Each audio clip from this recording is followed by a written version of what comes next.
Good morning everyone.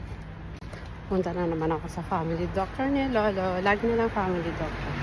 Patay ng